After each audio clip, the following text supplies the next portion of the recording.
Hi, this is the voice, Michael Chavello. You're listening to the Premium Oddscast, hosted by leading MMA odds maker Nick Kalikas, fight scientist and author of Fightnomics Reed Kuhn, and MMA journalist Brian Hemminger. The absolute best UFC betting info, hits, statistics, and analysis from the most respected authority in mixed martial arts betting, MMAOddsBreaker.com. Welcome to the Premium Oddscast, presented by 5 Dimes Sportsbook. I'm Brian Hemminger, joined today by leading mixed martial arts oddsmaker Nick Kalikas to break down this Sunday's UFC Fight Night 124 event, which takes place in St. Louis, Missouri. If you're unfamiliar with our format, Nick and I will break down the fight card from top to bottom, providing extensive analysis and a pick for each fight after doing our film study for the event. Looking back at our last event, we lost 2 units for UFC 219 after going 0-2 on our premium bets. We also lost our 1 unit free bet, although for the year we were profitable. Back to the present, UFC Fight Night 124 features a 13 fight card in total and will be aired on UFC Fight Pass and Fox Sports 1 this Sunday night. Let's dive right in. Now kicking things off on Fight Pass is a featherweight contest between Mads Bernal, who is 8-1, and Mike Santiago, who is 21-9. Now, Nick, where did you open this fight, and how has the public shifted things so far? I opened Santiago minus 185, the comeback on Bernal at plus 145. And of course, that's at our sponsored sportsbook, 5dimes.eu. Currently over at 5 Dimes, Santiago minus 170, the comeback on Bernal at plus 150. So line margins have tightened up a little bit. There is two-way action on this fight. And it's kind of a tough one. I mean, Santiago, in my opinion, if you look at his overall record, 21-10, and you look through it, it's okay. It's not that great. But if you look at his recent run, and you got to respect that win streak he was on. I mean, unfortunately for him, before, he made his official UFC debut and just got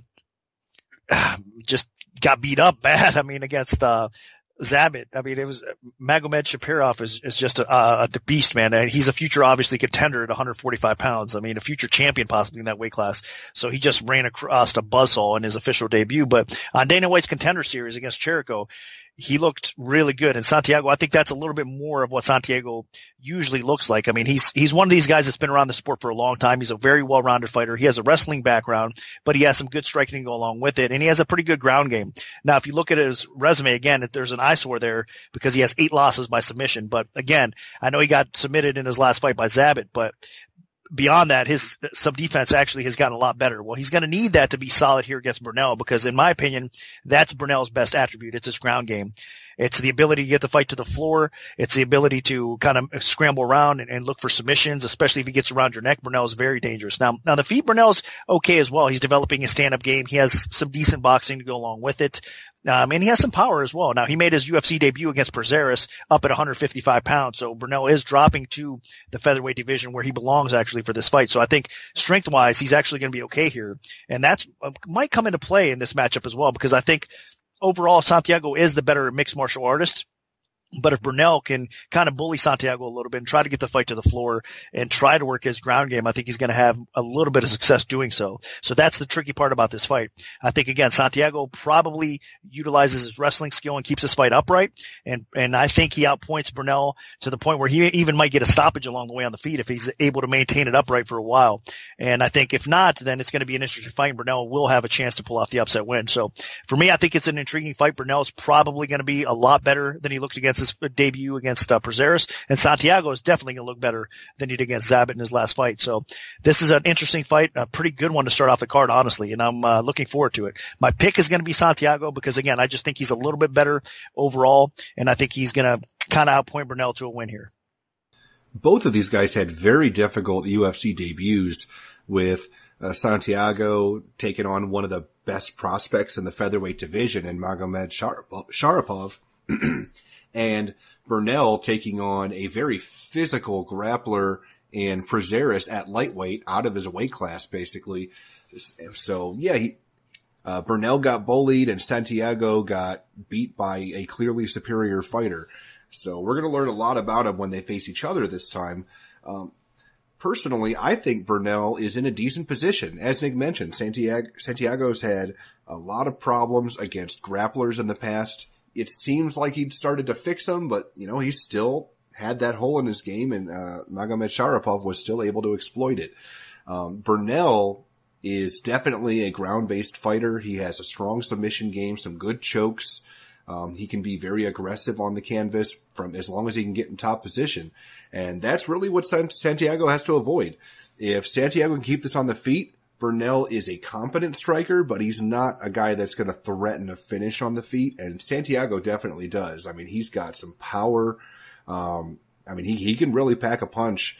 Bernal's never scored a knockout in his life. I mean, he's pretty much a submission-based guy. So if Santiago can keep this on the feet, he's going to win. If he can't, I think Bernal has a really good chance to pull this off. I mean, it's not like he got destroyed on the ground by Prazeres. I mean, he just kind of got bullied by a bigger, stronger grappler. And Prazeres was able to get top position. I mean, Bernal was fighting tooth and nail to either get back to his feet or retain guard pretty much for the whole fight until he finally got submitted in the third round. So I think this time around he can be able to turn the tables a little bit on his opponent, a guy that doesn't want to go to the ground, that he can be shooting in on for takedowns. So I think with Bernal dropping down here, there's a decent chance that he can get inside against Santiago and take him down. So I'm a believer in that. So I'm going to go the other way, and I'm going to pick the Dane, Mads Bernal, to pick up his first UFC victory. Now dropping down to the women's strawweight division, we have Danielle Taylor, who is 9-2, taking on JJ Aldrich, who is 5-2. Now, Nick, what's the MMA oddsmaker's perspective on this one? Up in Taylor, minus 175. The comeback on Aldrich at plus 135. Now, this line did have some movement as the overall action came in on Aldrich, and it flipped the line right now over 5 times. Aldrich is minus 130. The comeback on Taylor is plus 110. So more support coming in Aldrich's way. Now, the glaring thing here is obviously the size discrepancy, where Aldrich is a legit 115-pounder that has 5 inches of height and 7 inches of reach over Taylor. So Taylor's going to be the smaller fighter here for sure. Power-wise, it's going to be interesting because Taylor's a little beast. I mean, even though she's, only 5 foot tall and she's shorter than most of her opponents at 115 pounds, I mean, she packs a punch. She's a powerful girl, definitely, and she competes at a high level. So I wouldn't exactly count her out because of her size. And I think that's what a lot of people are basically doing here more so than anything. Taylor's used to fighting longer girls in her weight class, obviously, because she's always on the shorter end of things. So her movement's pretty good. She has the ability to get inside, close the distance, and counter well with some speed and power to go along with it. So again, I don't think Aldrich is going to be anything she's not used to for Taylor, even with her size. But the thing she has to respect here in Aldrich is actually that she has a pretty good striking game. She has a little bit of power in her own right, and she is an aggressive fighter. She brings it, she comes forward, she pushes a high pace, and on the scorecards, which I'm expecting this fight to go to, I think we're going to see a very competitive split decision type of fight, which is typical in the case of Taylor fights usually. So I think that's what it's going to come down to, because neither lady really likes to take the fight to the ground often. They like to keep the fight upright and utilize their striking skills. So this is going to be a striker versus striker matchup, and it's going to be Taylor utilizing, again, her speed and her power and her timing, trying to close that gap and get inside. And it's Aldrich going to want to kind of use her length to keep the fight on the outside and just try to outpoint Taylor along the way. So I think both ladies are going to have success doing so. And it's tough. I'm going to go against the grain here. I know, like I said, more people have faith in Aldrich here, and I could see Aldrich maybe coming away with a close competitive decision win, but I really think that Taylor, again, she's used to fighting these longer opponents, and I think it's not going to be any difference here other than the fact that, again, she has to respect a little bit more Aldrich's striking than she did, maybe possibly in her last fight or so. So I think that Taylor's going to surprise some folks and probably come away with another close fought, split decision type of win here. So my pick is Taylor going against the public grain, the underdog here. And I like Taylor. I just think that she is the better athlete compared to JJ Aldrich. I mean, Aldrich is a little bit more active. I mean, that is pretty much Taylor's biggest weakness at this point, is the fact that she's undersized. She could clearly be fighting in the atomweight division if the UFC had one. And Taylor at times sits back a little too much and lets her opponent dictate the pace. If she does that too much in this fight, I can see Aldrich just outpointing her and landing and throwing more strikes and winning the judges' favor. But the fact that Taylor has way more power than Aldrich, the fact that Taylor has the ability to drop Aldrich if she can connect with something really nasty, is a huge plus. I think Taylor is more athletic. I think she's going to be quicker. I mean, she's clearly going to be at a disadvantage in terms of size. She's given up 7 inches in reach, 5 inches in height, but it might not matter. I mean, Taylor has faced long opponents like that before. I mean, her last opponent, Jessica Panay, she won a decision against. And then before that, she faced an active striker in Seohee Ham, the nickname of Hamderley Silva for how crazy aggressive she is, and Taylor won a decision against her. So I have to give Taylor some props. She's won a lot more fights against opponents that I didn't think she'd be able to beat. And this is another type of matchup where as long as she doesn't just sit back and let JJ Aldrich dictate the fight, then I think Taylor has a really good chance of pulling this out. As long as she can step in, connect with some power, and avoid getting hit, I mean, she can force JJ Aldrich to hit air. And I think that Taylor is a good enough fighter that even though she's giving up some size, she should be able to make up for it with the athleticism and explosiveness and power. So I'm going to side with Danielle Taylor here. Now moving up to the bantamweight division, we have Kyung-Ho Kang, who is 13-7 with 1 no contest, and he's taking on Guido Canetti, who is 7-3. Now, Nick, where did you open this fight, and how has the public shifted things so far? I opened Kang minus 300, the comeback in Canetti at plus 220. Right now, looking over 5 dimes, is Kang minus 335, the comeback in Canetti at plus 275. So a little bit more action coming in Kang's way. There's some parlays being hit over 5 dimes as well with Kang in him. I guess people don't care that Kang was out for a while. I mean, he's been out for since 2014, actually. I mean, he had military duties to fulfill in Korea, so that's why he wasn't hurt. I mean, anything crazy like that. So honestly, physically, he's got to be in decent shape. I'm sure he did a lot of mixed martial arts training along the way as well. I know that it's not the same as actually getting in the cage and competing in that time off, but I don't expect too much of a decline in Kang or, too much rust, as they say. Now Canetti's been out. I mean, USADA popped him and he's been out for a couple years as well. So I'm wondering how he's going to be. He's 38 years old now as well. Now, of course, both these guys are talented. They both deserve to be, in the bantamweight division competing here. Canetti, I'm not sure. I think this is almost a must-win situation for him here over Kang, and it's not as much for Kang, I think, here. So Canetti, this could be his last fight if he loses, and I think he will, actually, the way he matches up with Kang. I think basically here, Canetti's best shot will be to keep the fight upright and possibly try to land a big punch and, rock Kang and try to get him out of there. Outside of that, I know Canetti has some grappling and it's not bad. I mean, he's put together fairly well for an MMA fighter. I mean, he's got a complete game. It's just not anything too special, though, in Canetti's game. It's not like he's going to totally dominate everybody in the bantamweight division at 135 pounds, or he's not going to wrestle everybody at 135 pounds, but he has solid striking. He does have some solid grappling to go along with it. But I think the grappling aspect of this fight for Canetti is going to be where his downfall is. I think Kang is eventually going to get this fight to the mat, and when he does, I expect him to take Canetti's back and just make life miserable for him and possibly finish him on the ground. So I think that's where the difference lies here with Kang. He does have some reach and he does have some okay striking on the feet, but in my opinion, that's not where you want to go here with Canetti. You want to try to close the distance, maybe utilize the clinch a little bit, get a takedown, get his back, and beat him on the ground. And I think that's what Kang's going to do. So before he had the time off, Kang, in my opinion, was one of the guys to watch at 135 pounds, moving up the ladder. I mean, the guy has some talent and he was only getting better fight by fight. So it's kind of a shame he had that time off, but I'm glad he's back and I'm expecting some big things from him still moving forward. So the pick is Kang. I think he's, going to come through here and be impressive with his return. Yeah. Kang, when he left to go do his military service, he, in my opinion, was a top 15 bantamweight in the world. I mean, he was really performing well. He had just picked up a quality win by handing Tanaka his first MMA loss. So, I mean, he pulled off a big upset in that fight. And I really thought that he was performing at a very high level.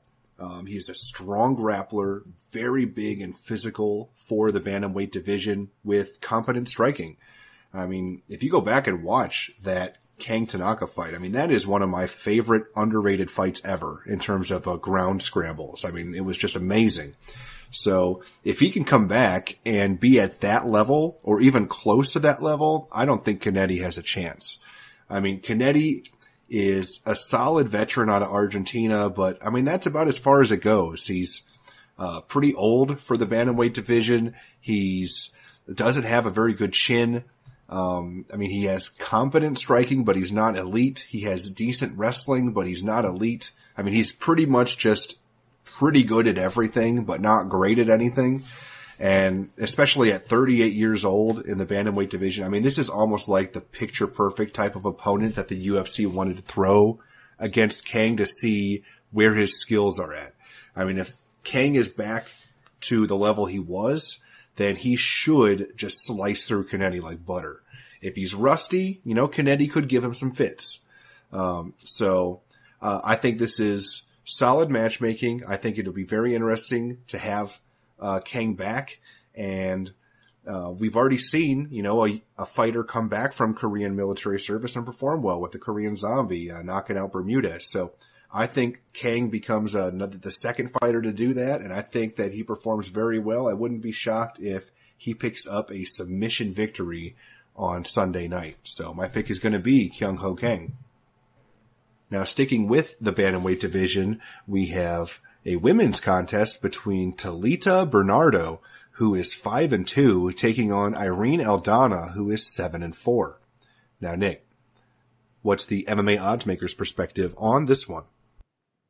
I open Aldana minus 270, the comeback on Bernardo at plus 190. Looking over 5 times right now, it's minus 230 for Aldana. The comeback on Bernardo is still at plus 190. So line margins have tightened up, and there is 2 action in this fight. Nothing crazy going on yet. I think we will see some movement eventually on this fight, though. And it's a tough one. I mean, Aldana has had the hype coming into the UFC, you know, because she was the one that a lot of people expected some huge things out of. I mean, she had that hype coming over from Invicta. A lot of people believe she was a legit, future title contender at 135 pounds. She's only getting better. And she basically is a striking-based fighter that has put together a complete game. She's getting better with her wrestling skills offensively. Defensively, that's kind of where she lacks though a little bit. She needs to continue to work on her takedown defense. And then her submission game's okay, but she still needs a little bit of work in that area as well. So Aldana needs to keep this fight upright, especially against Bernardo, because Bernardo's strength is definitely her ground game. She's a jiu-jitsu specialist, a BJJ black belt. I mean, and she's pretty slick when she's on the ground. So this is a striker versus grappler matchup, in my opinion, and that's what's going to make it intriguing. So if Aldana is able to keep the fight upright and utilizes her strength in the striking game, she's going to win this fight. She probably even has a shot to finish Bernardo as the fight progresses a little bit if she's able to keep it upright for that long.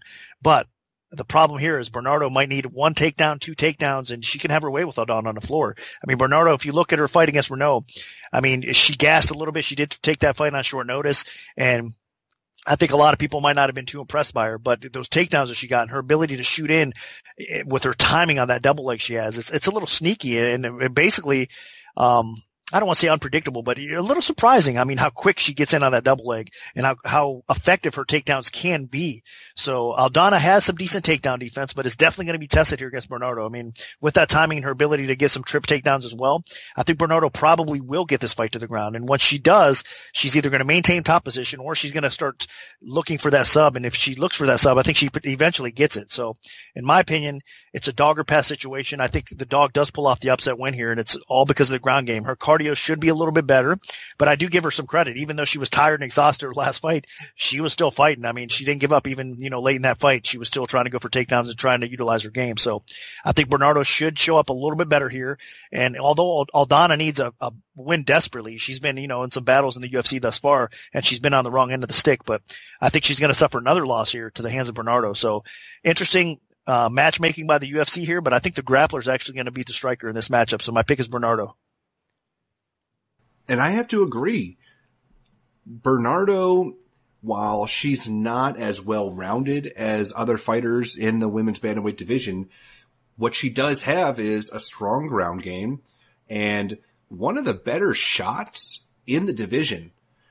Granted, we've only really seen a brief taste on a short notice fight where she gassed and got finished. But even from that fight, I was impressed with at least that part of her game. Her stand-up is not good.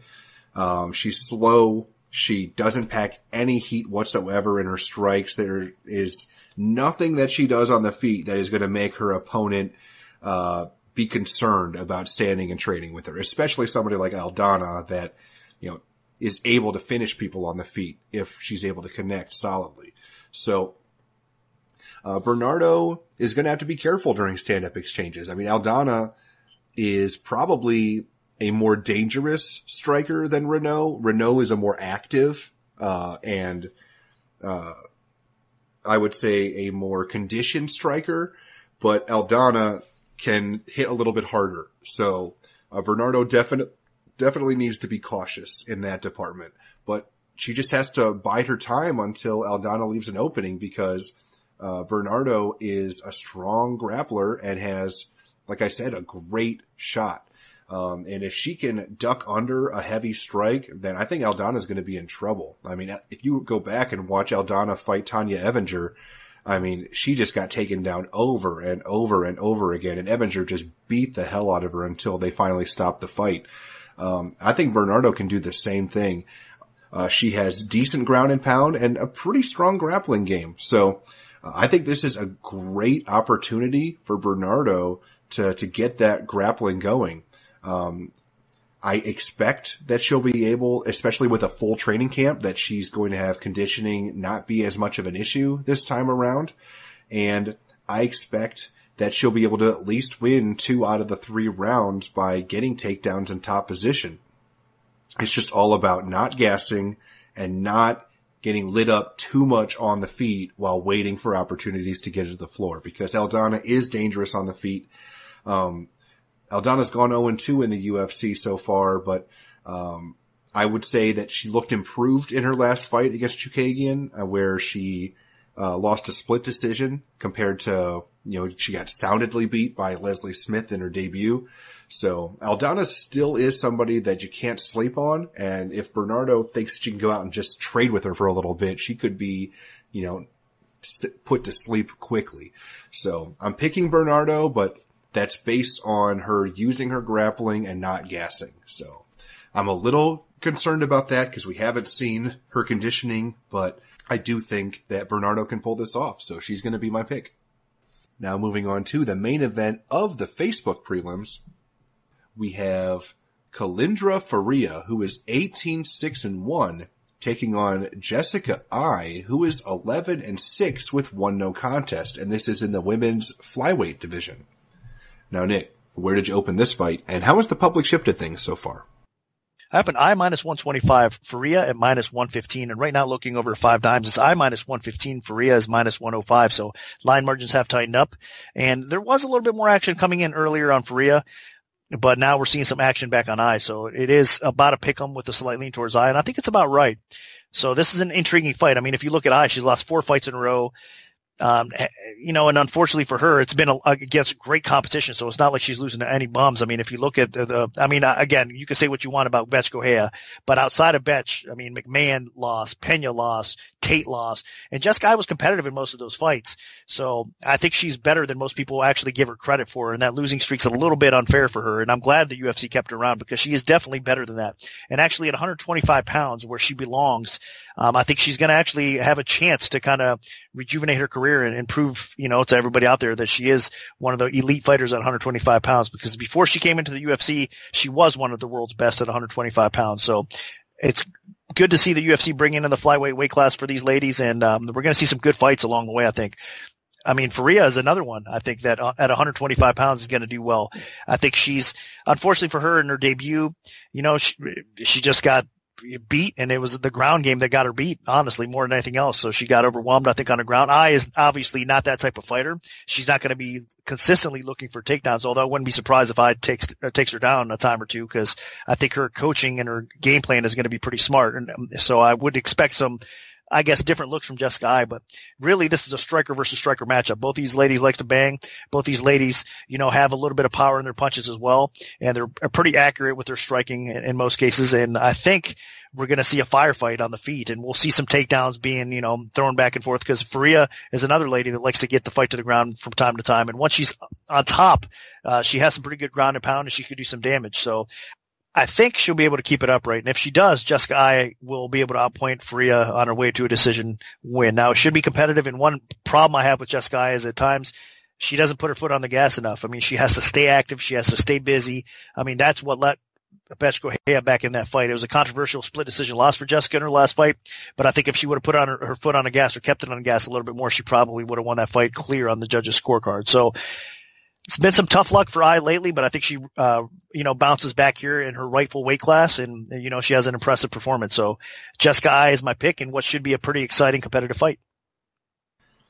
And I have to agree.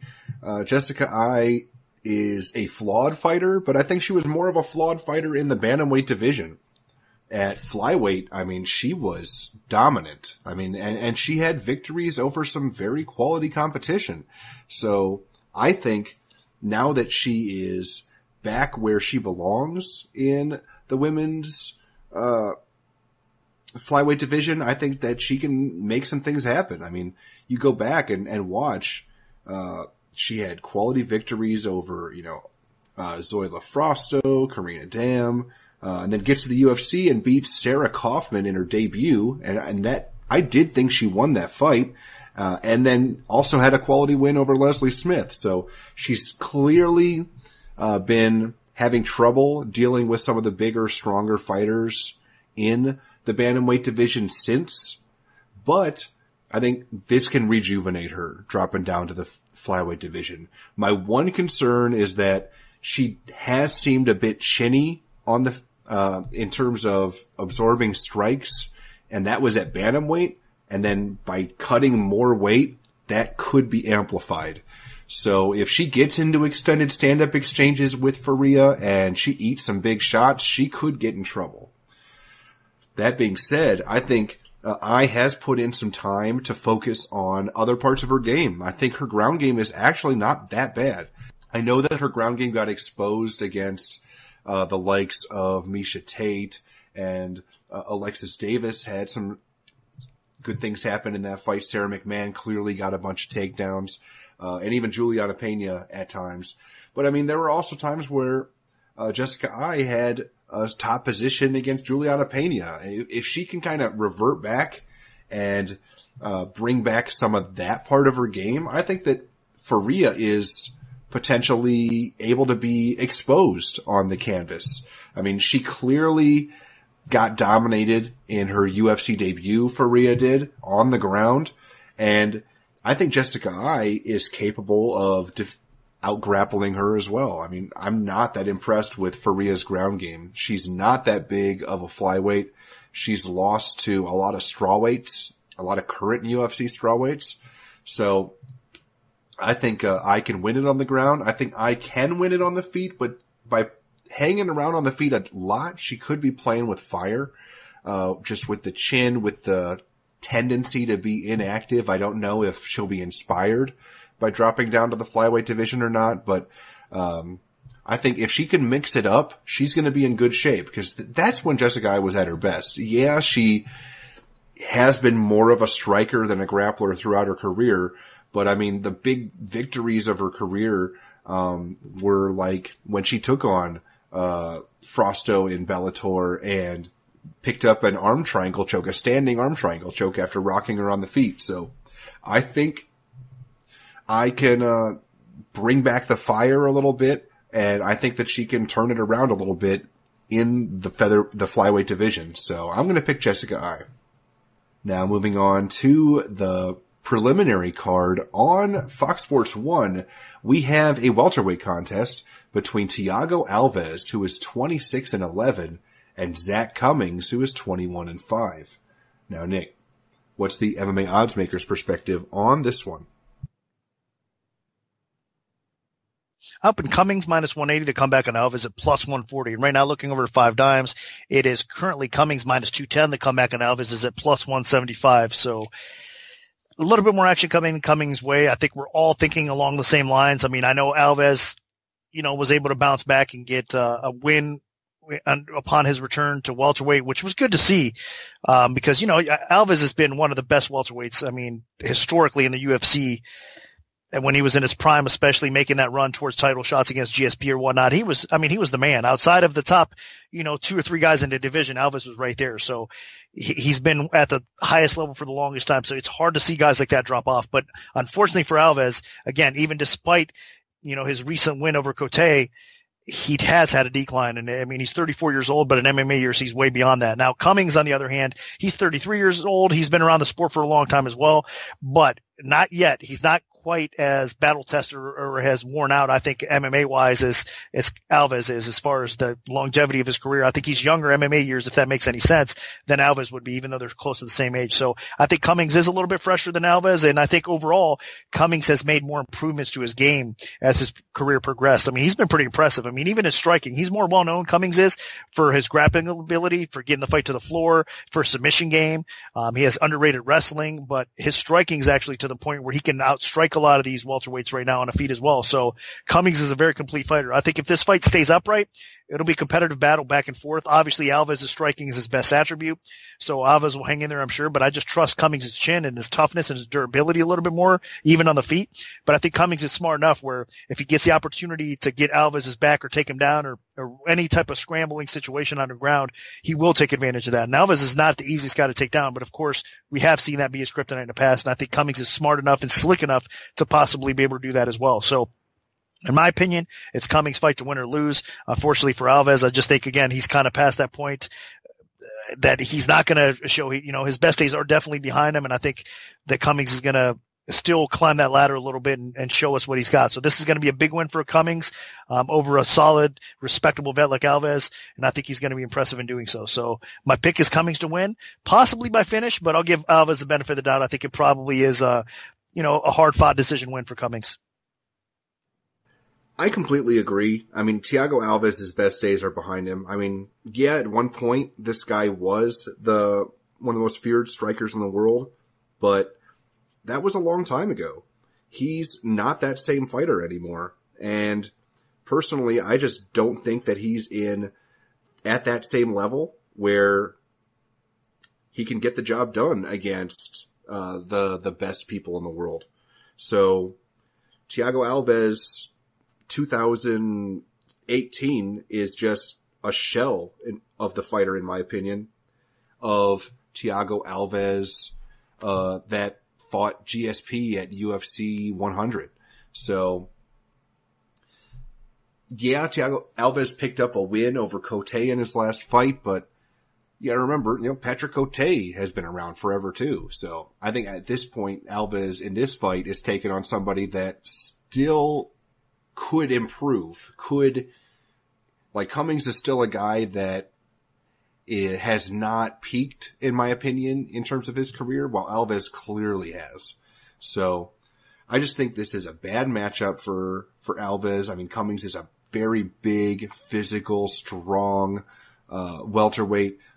Alves does have a technical striking edge, but I don't think he's as durable as he used to be. So Cummings does have some pop. He could put him away on the feet. And Cummings' biggest strength is his physicality and grappling. And Alves could be exposed there as well. So I just think this is a bad matchup for Thiago Alves at this point in his career. And Zach Cummings is fighting at a pretty high level right now. And while maybe the Thiago Alves of 4 or 5 years ago beats Zach Cummings today, I don't think the current Thiago Alves will. So my pick is going to be Zach Cummings. I think that he wins relatively convincingly. Now, dropping down to the lightweight division, we have Matt Freville, who is 6-0, taking on Marco Polo Reyes, who is 8-4. Now, Nick, where did you open this fight, and how has the public shifted things so far? I opened Freville minus 230. The comeback on Reyes at plus 170. Right now, looking over 5 dimes, it is actually Freville at minus 230. The comeback on Reyes at plus 190. So line margins have tightened up a little bit, and there is two-way action coming in this fight. I mean, Reyes, we all know what he's about. I mean, the guy has some power. If you look at his record, again, not that great, not that impressive, but one thing's for sure, the guy definitely has improved since his time on The Ultimate Fighter, and he packs enough of a punch that you have to respect his striking ability. So I know he's coming off of a pretty tough, loss. James Vick looked great in that fight, against Reyes in his last fight. I mean, it was just, Vick is really in his groove right now. So that's kind of a respectable loss for Reyes. It's not really the way it happened, I guess, because that was a pretty, nasty knockout or whatever loss that he had. But that being said, Reyes can deliver some of that same punishment usually against his opponents. I'm not so sure if he's going to be able to do that with Freville, though. Freville is definitely a tough, gritty fighter. He's from Dana White's Contender Series as well. But beyond that, I mean, the guy has a pretty respectable record outside of the UFC. The guy's a grinder. He has a wrestling background. He's got some pretty decent stand-up as well. He's got some power on his feet. So this is going to be a fun fight. I mean, you basically have a striker versus striker, even though Freville is a little bit beyond that striker, again, with his background. And, I think he's got a better ground game for sure, so that he trumps him there. But this is going to be fun because these guys are going to like to stand and bang. And again, it should be, who makes the first mistake is going to probably suffer the defeat here. But I do think Freville, I guess I'm making it sound closer than it appears. I do like Freville in his fight. I think he could probably avoid that big bomb from Reyes. And as the fight progresses, I think Freville is going to be able to find his spots, even if it's on the ground, and probably finish the job. So my pick is Freville. I think he's going to look impressive, man. I'll tell you what, if you look closer again at his background, even before he came into the UFC, you can see some really good spots in his game, and you can see the improvement fight by fight slowly start to come. So I think Freville, he's only going to get better from here. So this is a solid test, and I'm glad the UFC matched him this way because Reyes is definitely a dangerous opponent on the feet, but Freville, I think, prevails here. So the pick is Freville to win. And I completely agree. I think, Freville is a guy with a lot of talent. He clearly showed that he has power in that Tuesday Night Contender Series fight when he was able to drop his opponent repeatedly in the first round, and then he cracked him a little bit in the second round. He's not that technical of a striker. He's more of a guy that relies on just that one big shot or that one big, 1-2 combination. He doesn't really set up strikes that well. He doesn't throw in combination that well. But clearly he has an ability to change a fight with one strike, which is important. And what he also has is some pretty solid wrestling. I mean, this kid can repeatedly shoot in for takedowns, get top position. He can ride out rounds. He can grapple. He can advance positions. What we saw in that Contender Series fight was him starting out strong on the feet with dropping his opponent, and then when his opponent started to utilize their technical striking advantages, he relied on his ground game and shot in for takedowns, put his opponent on their back, and was able to get an arm triangle submission. So I think against Reyes, Freville is going to be able to connect early, but if he doesn't put Reyes away, then I can see Reyes adjusting a little bit to Freville's stand-up, but then I see Freville just mixing it up and going to the ground. So the fact that he's just the more well-rounded guy here that is dangerous both standing and on the ground, I like Freville a lot. Reyes is only going to win if Freville can't land a takedown and then isn't able to land that big shot either on the feet. And I just think Freville can do both. So my pick is going to be Freville. Now, sticking with the lightweight division, we have James Krause, who is 24-8, taking on Alex White, who is 12-3. Now, Nick, what's the MMA oddsmaker's perspective on this one? I put Krause minus 230, the comeback on White at plus 170. To my surprise, the early action did come in on White, and it dropped the line. Right now, looking at 5 dimes, it's Krause minus 155, the comeback plus 135. To my surprise, what I'm saying is I thought that most of the bettors out there would actually favor Krause, or the public hype would be a little bit more so on Krause. He's a popular fighter. I think he's been, he's earned a little bit more respect from the fan base and the betting community overall than White has, but not this time. I think the early action coming in on White at plus 170, I take my hat off. I think that's the right way to go. It's probably a dog or pass situation at that time. Now at minus 155 for Krause, it gets interesting because I do think Krause should have the slight advantage in this fight. I mean, White's a pretty complete fighter. I mean, since he's moved up to 155 pounds, I think he's made the right move. It looks like hasn't missed a beat really. I mean, he has a really impressive win he's coming off of, over Mitch Clark. That was, a good knockout to watch. And Krause, of course, he's been on a roll for some time now. I mean, Krause is one of those guys that I think has improved drastically. I mean, throughout his career. I know he had some success obviously in the Ultimate Fighter House as well. And he's kind of got I don't know. I don't want to say a chip on his shoulder, but he's kind of been fighting that way for some time now a little bit too. And it's been working out for him well because he's faced top-notch competition and he's performed well to the point where his wrestling, I think, has improved the most offensively. I mean, he's been able to get fighters to the ground and utilize his wrestling, get top position and, outpoint fights that way. Now his stand-up skill is also pretty fun to watch. I mean, Krause is a little bit unorthodox. He mixes in his kicking game well. So I think this fight's going to take place in all areas. I think it's going to be competitive on the feet. I think White actually has better hands here and he could be a bigger threat on the feet, standing with his boxing, with his knockout power. But Krause does have a more versed arsenal he can throw at White a little bit with his kicks, with his unorthodox striking ability as well. Now, I think Krause will probably earn top position throughout the bout a little bit more than White will. So I think that's probably going to be enough with his unorthodox striking skills, like I said, to probably give him a slight advantage and win on the scorecards here. I don't think these guys can finish each other, even though they have that kind of finishing ability from time to time. I think what we see here, it plays out to be a close competitive decision win for Krause. So it should be competitive. It should be a fun fight. And again, I take my hat off to you guys that got that plus 170. But right now I'm slightly leaning towards Krause. I just think he's made the bigger improvements throughout his career, from what I've seen thus far than White has. White's improving and he's looking good and he's getting some confidence, but I think Krause still has a slight edge here. At this point, James Krause is still just the better fighter. I mean, I was surprised that he was on The Ultimate Fighter to begin with when the recent season happened. I mean, it just didn't make sense to me. I mean, he was on a 2-fight winning streak in the UFC and then he went on an appearance of The Ultimate Fighter for like a redemption type thing. I don't know. It was just weird. And I think he proved himself by being a semifinalist on the show and then winning against the other semifinalists with Galicio.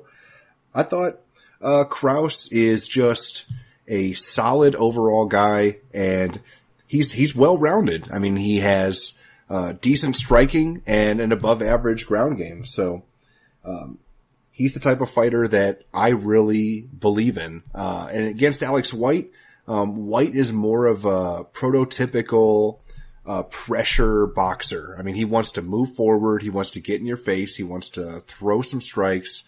But, I mean, his defense is suspect.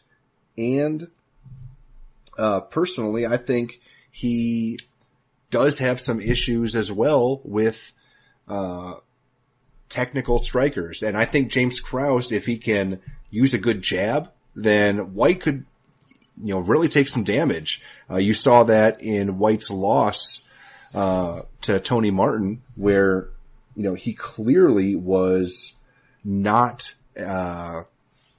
able to deal with the jab, but I mean, he was able to get inside and land other strikes. So I think what happens in this fight is Alex White pushes forward. He eats a lot of jabs. He eats a lot of kicks, and at some point, I think this fight goes to the ground, and James Krause is the better ground fighter as well. So Krause is just the more well-rounded guy here, and he should be able to impose his will on White. So James Krause is going to be my pick. Now, moving on to the main event of the preliminary card, we have Darren Elkins, who is 24-5, taking on Michael Johnson, who is 18-12, and this is in the featherweight division. Now, Nick, where did you open this fight, and how has the public shifted things so far?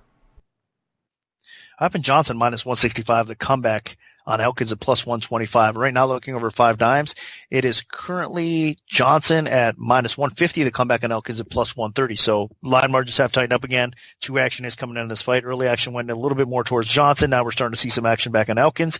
And again, 2-way action because it's an intriguing fight. I mean, Johnson dropping down to 145 pounds for the first time in the UFC. It's interesting, man. I mean, to me, I think at this point, I'm curious to see if he can actually make it because Johnson's not exactly a small lightweight. So, I mean, that weight cut is definitely going to be a big factor in this fight. If he could do it right and he stays healthy and he can bring that power and cardio. I mean, not that he had, endless cardio at 155 pounds, but I think if his cardio can hold for him to go 3 rounds here against Elkins, he's going to have some success because he might not need to go 3 rounds if that's the, the probability with him because he has such a good knockout power that I think he torches Elkins on the feet, obviously. I mean, honestly, even if Elkins has improved the way he has, even in the stand-up realm, I mean, he's no match for Johnson, at least the Johnson that was fighting 155 pounds. So I think what we see here is Johnson trying to keep this fight upright, trying to keep the space, and then dropping, some bombs along the way. And I think he probably has success doing so. Elkins, I got a ton of respect for him. He's on quite a win streak. He's beaten a lot of good fighters, and I'm glad, man. He's the type of fighter that puts the work in. He's not a trash talker. He just, he works hard, and his, work ethic has shown. I mean, he's getting better. He's getting more confidence, and he's a tough out. He's a grinder.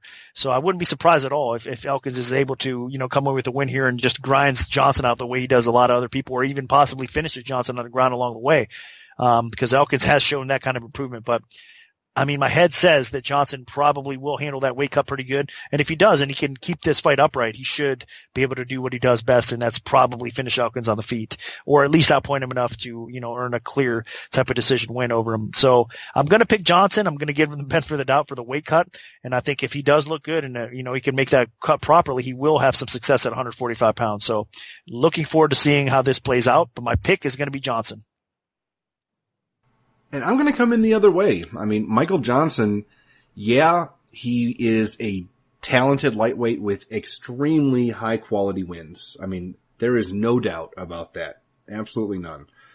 The problem is he has taken a lot of damage recently. I mean, he got the crap kicked out of him in those last 2 rounds against Khabib. I mean, he got lit up in his performance against Justin Gaethje. I mean, that's the type of fight that takes years off of both fighters' lives. And clearly, I just don't think that he is good enough at this point, and durable enough to hang with somebody that pushes such a high tempo like Darren Elkins. I mean, Elkins is a guy that feasts on fighters that slow down. And Michael Johnson is the fighter that slows down. I mean, if he slows down at the lightweight division, he is definitely going to be slowing down against Darren Elkins. So I'm clearly concerned about that. And Michael Johnson also has had issues against ground fighters. I mean, repeatedly he had issues. Miles Jury repeatedly got him down. Jonathan Brookins beat him on The Ultimate Fighter on the ground. So personally, I just don't think Johnson has enough left in the tank to keep Darren Elkins off of him for 3 straight rounds. I just think he's going to slow down. Elkins is eventually going to get takedowns and wear him out and win a decision. Johnson's probably going to start strong, but unless he finishes Elkins in the first minute or 2, I think Elkins just rides this one out. So Darren Elkins is my pick. Now, moving on to the Fox Sports 1 main card, we have Kamaru Usman, who is 11-1, taking on Emil Meek, who is 9-2-1 with 1 no contest in the welterweight division. Now, Nick, what's the MMA oddsmaker's perspective on this one? I opened Usman minus 705, the comeback on Meek at plus 435. Right now looking over 5 dimes, it's Usman minus 600, the comeback on Meek plus 450. So it looks like the favorite dropped a little bit, but it really didn't. The line margins have tightened up, and there's actually an increase on the dog price at plus 450. So there is 2-way action on this fight despite the crazy high price for Usman in this matchup against Meek. It should be a good fight. I mean, Meek is not exactly a can, so I think the price is overinflated to say the least, but Usman has just been a beast lately. And I mean, he's definitely looking like a true contender at, 170 pounds. I mean, in the making for sure. He's one of the most dominant grapplers in the sport. He's got nasty ground and pound. He's got good finishing ability. He's proven now that he wants to, to show that he can beat people up on the feet as well and get the knockout. I don't necessarily agree that's the way to go, especially in this fight against Meek. But I mean, Usman is definitely a type of grinder, a type of dominant grappler, finisher that can, finish fights on the ground as well. That is improving his overall game by adding a little bit of stand up to his arsenal as well. So that's good because he's going to need it, I think, as he, keeps on climbing towards that title shot. So he should have a huge advantage doing what he does best in this fight over Meek. Now, Meek, typically speaking, his takedown defense is solid, but against somebody like Usman, it's not going to last. That's the problem. That's why Usman is such a big favorite here. I mean, Meek is a pretty good fighter. Even on the ground, he's not bad. It's just that I don't think he's up to this level as far as, stuffing those takedowns. And Usman should be able to dominate and get the fight to the ground. And once he does, have his way with him. Now, if Meek is able to keep the fight standing, I think that's where he's going to do his best work. I think Meek is going to have success against Usman, and Meek probably pulls off the upset if that's the case. Now, Meek's not going to get that kind of respect from the bettors, obviously. And, I think if he pulls off this upset, obviously he will from that point on. But it's just one of those situations that if he can do what he does and keep this fight up, or he might get it. So I think that he deserves a little bit more respect than we're giving him here, all of us. But it's hard to argue against Usman as well at this point. So, Usman's focused. He's looking for that title shot soon. And I think he takes one step closer with his win over Meek. So the pick is Usman. There's not really much more to say about this. He should be able to get the takedowns and win this fight. Yeah, I'm with Nick here. There's not a lot to say about this fight. Kamaru Usman is, in my opinion, a future champion if he can focus on his strengths. Yeah, his stand-up looked better in his last fight against Moraes, but that's against Sergio Moraes. That's a guy that's a Brazilian Jiu-Jitsu, elite Brazilian Jiu-Jitsu fighter. He's not an elite striker. He has a little bit of pop in his hands, but that's not somebody... that's somebody that he should feel comfortable standing with. But if he's walking around saying, I'm a problem after knocking out Sergio Moraes and thinking that he can stand and trade with anybody, I think that he's going to be in for a big surprise. So, hopefully Usman goes back to his roots, because on the ground, there is nobody with better wrestling in the welterweight division than him right now. He takes everybody down. He might have the best wrestler for his weight class of anybody in the UFC. It's that good. If he can do that against Meek, then he should have a dominant one-sided victory. If he screws around on the feet, then Meek will have a chance. So I'm concerned about that. Clearly, on the feet, he should still be able to hold his own, but why play with fire? Usman should win this fight handily if he just puts Meek on his back and beats him up for 3 straight rounds, potentially gets a stoppage along the way. So my pick is going to be Kamaru Usman. I just hope that he goes back to his roots instead of screwing around on the feet. Now, dropping down to the women's flyweight division, we have Paige VanZant, who is 7-3, taking on Jessica Rose Clark, who is 8-4 with 1 no contest. Now, Nick, where did you open this fight, and how has the public shifted things so far? I opened VanZant minus 175 to come back on Rose Clark at plus 135. To my surprise, everybody came in on Rose Clark. I'm saying that because VanZant obviously has a popularity. And that is one big factor here in this line for me in my opener, at least.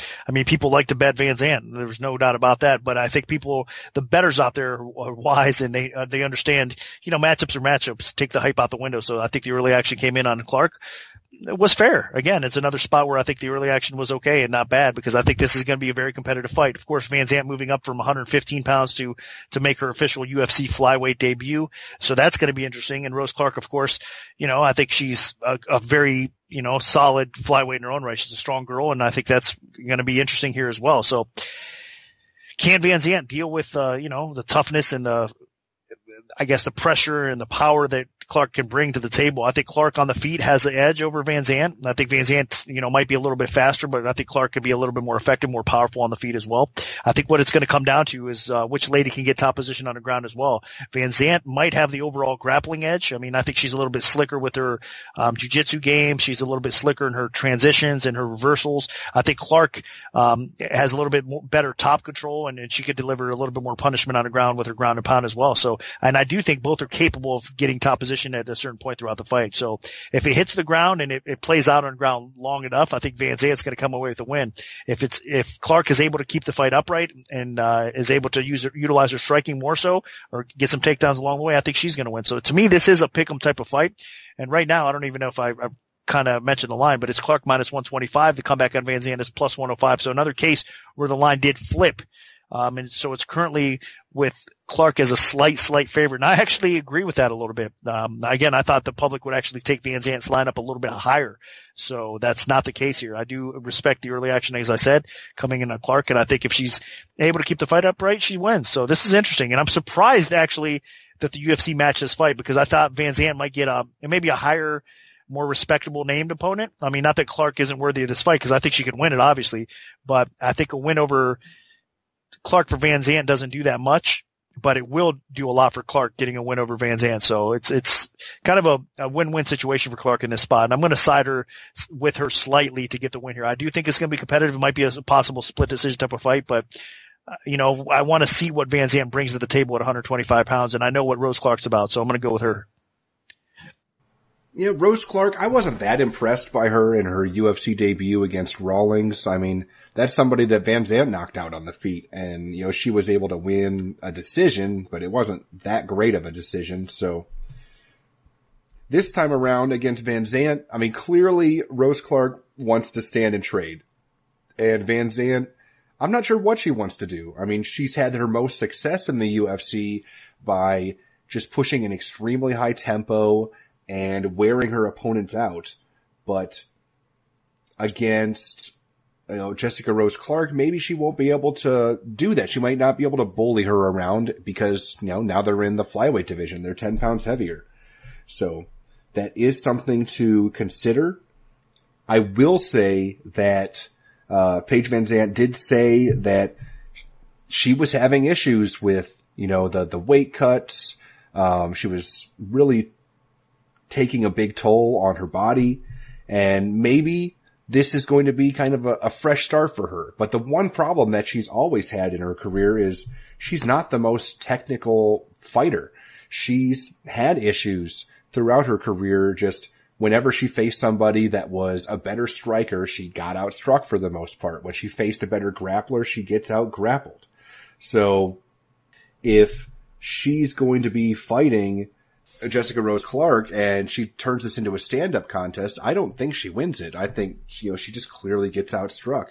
If she's able to drag Clark to the ground and turn this into a bit of a grappling contest, then I think she's going to be in a decent position. It's just all about how Paige is able to perform, and she does have the ability to push that high tempo and wear an opponent out. I mean, she has some quality victories. I mean, Felice Herrig is actually a quality victory right now. Herrig's basically a top 10 women's strawweight, and Paige VanZant, ate her up in the rounds 2 and 3 by just weathering that early storm and then just taking her out as she slowed down. So if VanZant pushes the high enough tempo, then maybe she's got a shot here. I mean, she's not the most technical, but she's been putting in a lot of time, and it seems like she's, still committed to the sport. She's working hard, and I think that she does have the ability to make something happen here. So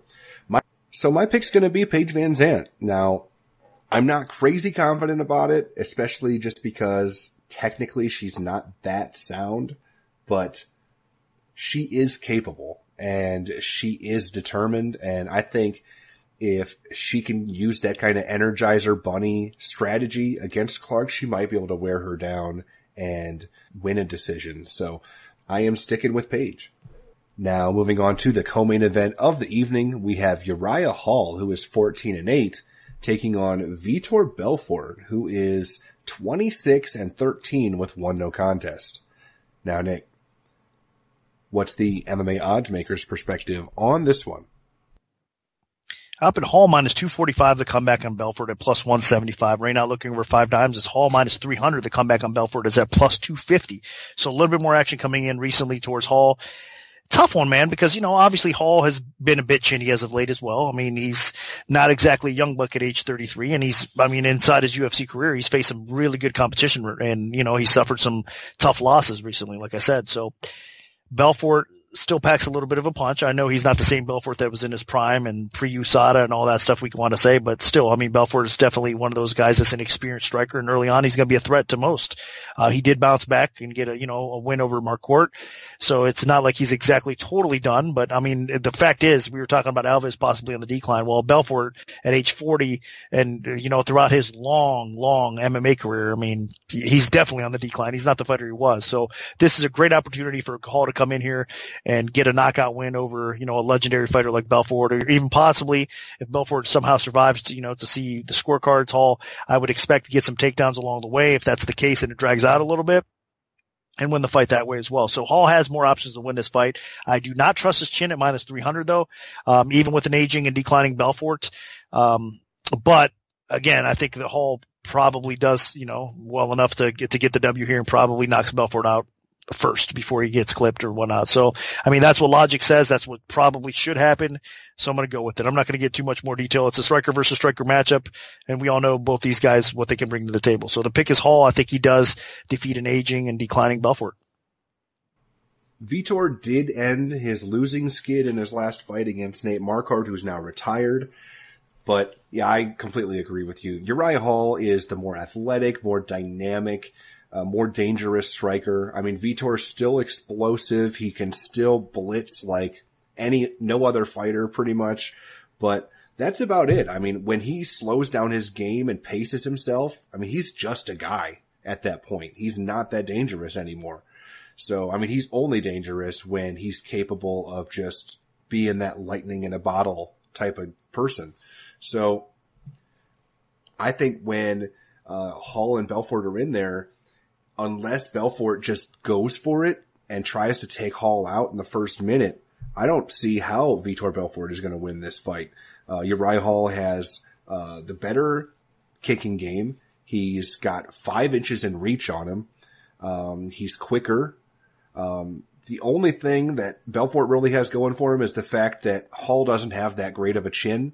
So if Belfort connects with something, then there's still an outside possibility that he can hurt Hall and then take him out. But again, I just don't think that happens unless he does it quickly.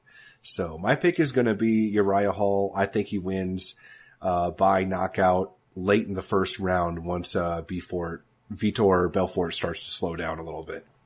Now, this brings us to the main event of the evening in the featherweight division. We have Jeremy Stephens, who is 26-14, taking on Doo-Ho Choi, who is 14-2. Now, Nick, where did you open this fight, and how has the public shifted things so far? I opened Choi minus 180 to come back on Stephens at plus 140. Right now it's Choi minus 155 to come back on Stephens at plus 135. So line margins have tightened up, and there has been two-way action on this fight as well. Choi did climb up a little bit. Now we're starting to see Stephens get some love back, and we're starting to see the action, come back in his way. So this is going to be another interesting fight. I mean, you got striker versus striker. Both guys have the ability to end the fight with one punch. And both guys are, obviously going to bring the fight and not back down at all. It's going to be a warrior versus warrior type of fight, and these guys have to deliver here. I mean, I'm expecting fireworks in this fight. It's lining up that way, and I'm expecting it to play out that way as well. I mean, I don't think there's no other choice here. I mean, Stephens is always in wars, especially with other strikers.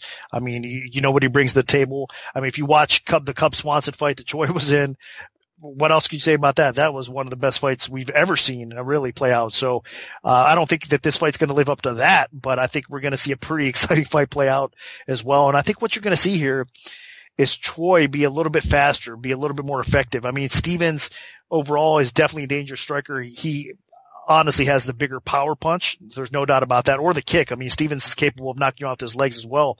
But I still think that the speed of Choi is going to probably play in here, where Choi does have enough power that he's going to land and he's going to do some damage against Stephens along the way. So I think that's what happens here. I think Choi basically outpoints Stephens. It's going to be a war. It's going to be a firefight. I wouldn't be surprised if Stephens clips Choi along the way. I mean, Cub Swanson was able to have some success and hurt Choi in that fight as well. Choi, managed to do okay in that spot, but still it ended up being, like I said, a heck of a fight. And I think we'll probably see these guys hurt each other along the way here as well. So it's going to be interesting. But I mean, as far as a price goes, I'd be careful betting this fight, because I don't know if you want to lay too much chalk at this point against Stephens still, because he's that dangerous. But at the same time, I'm not so sure you want to grab the dog here, because I think Choi is a good spot right now to come in and get a solid win and get back on track and start, kind of gaining in popularity again. Cause man, I mean, the guy, not that loss set him back, but it definitely made him a little bit more human, I think, in the public eye. And a win over Stephens would kind of erase some of that and bring back some of that allure that Choi had, I guess, along the way. Because man, a lot of people are expecting this guy to make a deep, deep run at 145 pounds and possibly, get a title shot along the way. So good fight. Looking forward to it. It should be fight of the night. I mean, it has potential to be so. So we'll see how it plays out. But the pick slightly lean towards Choi for me, because I just think that he's a little bit younger, fresher, and I think his speed advantage is going to come into play, and it should be a heck of a firefight on the feet. Yeah, I like Doo-Ho Choi. I mean, this is a kid that has that unbelievable explosive knockout power, and he doesn't look like he's that dangerous. I mean, he looks like Duho Choi has athleticism, he has good technical striking ability, he has a ton of heart, and he has a lot of surprising power. So against somebody like Jeremy Stephens, I think that that's a very good matchup for him. It kind of reminds me of the Sam Cecilia fight, although I will say that Stephens is a little tougher than Cecilia. I mean, his chin is a little stronger. He can handle strikes a little bit more. But overall, this is a guy in Choi that I think can just eat up Jeremy Stephens.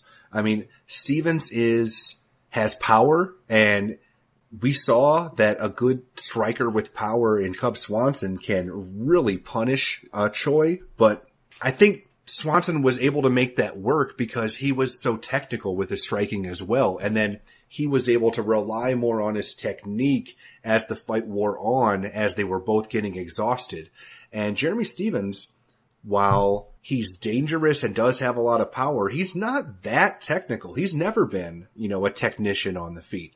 And Duho Choi, I think, is the better pure striker. So I think Choi has the better pure striking. I think Choi is the more explosive guy. And honestly, Choi might be the more powerful guy. I mean, yeah, Stephens is known for having devastating power, but he's gone to decision in 9 of his last 10 fights. That's crazy.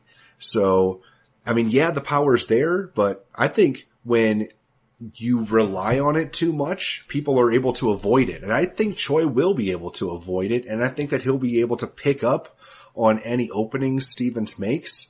And I think that if anybody gets knocked out in this fight, it's going to be Jeremy Stephens.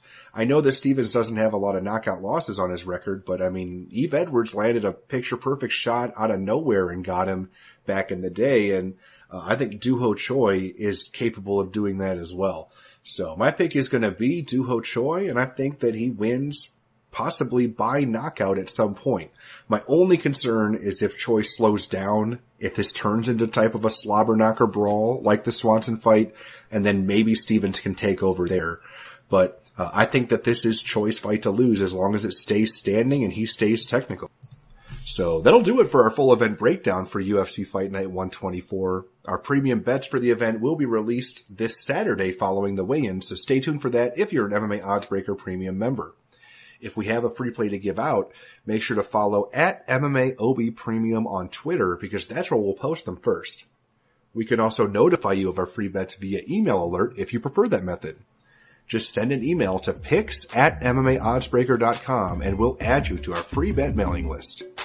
Special thanks to our sponsor, 5 Dime Sportsbook. Good luck, everyone, and hopefully the betting gods are on your side this weekend.